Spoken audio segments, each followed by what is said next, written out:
میں ہوں ڈاکٹر امجد ایوب مرزا اور آپ سن رہے ہیں میرا پوڈ کاسٹ مائی پرسپیکٹیو یعنی میرا زاویہ۔ 28 اکتوبر کو پاکستانی قبضے والے جموں کشمیر کے دارالحکومت مظفر آباد میں جموں کشمیر جوائنٹ عوامی ایکشن کمیٹی کا پاور شو ہونے جا رہا ہے۔ یہ پاور شو اپر اڈا پر جلسے کی صورت میں جلوہ گر ہوگا۔ اس جلسے کی سب سے اہم خصوصیت یہ ہے کہ یہ جلسہ طویل عرصے سے جاری سول نافرمانی کی تحریک کا کلائمیکس ہوگا۔ اس وقت پاکستانی قبضے والے جموں کشمیر کی سرکار اور انتظامیہ دونوں ہی جموں کشمیر جوائنٹ عوامی ایکشن کمیٹی کی عوامی طاقت کے سامنے بے بس نظر آ رہے ہیں۔ بجلی کے بلوں کا بائیکاٹ بدستور جاری ہے اور کروڑوں روپے کے بل لوگوں نے یا تو جلا کر راکھ کر دیے ہیں یا دریا برد کر دیے ہیں۔ پاکستانی قبضے والے جموں کشمیر کے وزیر اعظم چودھری انوار الحق کی پوری کوشش ہے کہ جموں کشمیر جوائنٹ عوامی ایکشن کمیٹی کو مذاکرات کی میز پر لایا جائے اور ان کو جھوٹے وعدوں کی زنجیروں میں باندھ کر اس بات پر منایا جائے کہ وہ اپنی سول نافرمانی کی تحریک کو التوا کا شکار کر دیں اور بجلی کے بلوں کے بائیکاٹ سے دستبردار ہو جائیں۔ مذاکرات نہ صرف جموں کشمیر جوائنٹ عوامی ایکشن کمیٹی کی جانب سے یہ تاثر قائم کرے گا کہ جموں کشمیر جوائنٹ عوامی ایکشن کمیٹی کی قیادت میں یہ خوش فہمی پائی جاتی ہے کہ موجودہ سرکار بجلی کے بلوں پر لگائے وابڈا کے ٹیکسوں کو ختم کرنے کی صلاحیت رکھتی ہے۔ یہ ایسا بالکل نہیں کر سکتے۔ دوسری اہم بات یہ ہے کہ جموں کشمیر جوائنٹ عوامی ایکشن کمیٹی کو مذاکرات میں الجھا کر سول نافرمانی کی تحریک کو سست روی کا شکار کیا جائے، اور تیسری سب سے اہم بات،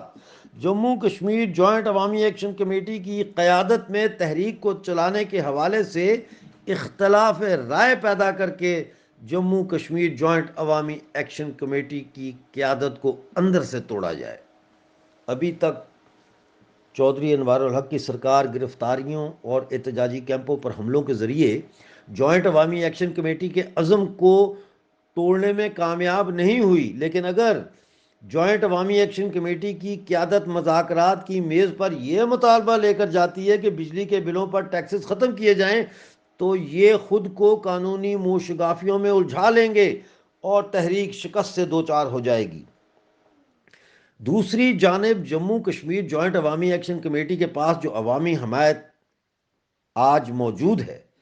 وہ 1968 سے 1970 تک مشرقی پاکستان میں عوامی لیگ اور مغربی پاکستان میں پیپلز پارٹی کے علاوہ آج تک اس خطے میں کسی کو حاصل نہیں رہی، اور اس عوامی حمایت کا صحیح استعمال صرف عوامی لیگ نے کیا، جس نے شیخ مجیب الرحمان کی قیادت میں مشرقی پاکستان یعنی مشرقی بنگال کو پاکستان سے آزاد کرانے کے لیے انتخابی مہم کو انقلابی جنگ میں تبدیل کر دیا۔ جموں کشمیر جوائنٹ عوامی ایکشن کمیٹی کی قیادت کو اب یہ بات سمجھنا ہوگی کہ اول تو وہ کسی آزاد ملک میں سول نافرمانی کی تحریک نہیں چلا رہے، اور دوئم پاکستان آزاد کشمیر کے وسائل کو کبھی بھی مقامی آبادی کی فلاح کے لیے استعمال نہیں کرے گا۔ لہٰذا جوائنٹ عوامی ایکشن کمیٹی کے پاس سول نافرمانی کی تحریک کو آزاد کشمیر کی مکمل آزادی کی تحریک کی جانب ارتقا پذیر کرنا ہوگا، جس کا مطلب یہ ہے کہ 28 اکتوبر کے اپر اڈا کے جلسے میں پاکستان سے مکمل آزادی کا مطالبہ پیش کر کے عوام کو اس پروگرام پر لایا جائے کہ آزاد کشمیر کا اقتدار جوائنٹ عوامی ایکشن کمیٹی کے حوالے کیا جائے۔ یہ مطالبہ اب سول نافرمانی کی تحریک کا بنیادی مطالبہ ہونا چاہیے۔ جموں کشمیر جوائنٹ عوامی ایکشن کمیٹی اقتدار پر قبضہ کر کے نہ صرف پانی اور دیگر وسائل کا کنٹرول پاکستان سے چھین سکتی ہے، بلکہ پوری مقبوضہ ریاست میں بجلی کی فراہمی کو مفت بھی ممکن کر سکتی ہے۔ اس وقت تمام سیاسی جماعتیں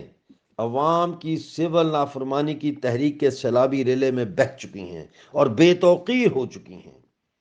آج اگر کوئی آزاد کشمیر کی عوامی امنگوں کی صحیح ترجمان ہے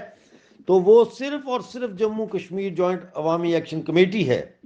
اور جموں کشمیر جوائنٹ عوامی ایکشن کمیٹی کے پاس ہی اس وقت عوامی طاقت ہے جس سے غلامی کی زنجیریں توڑی جا سکتی ہیں۔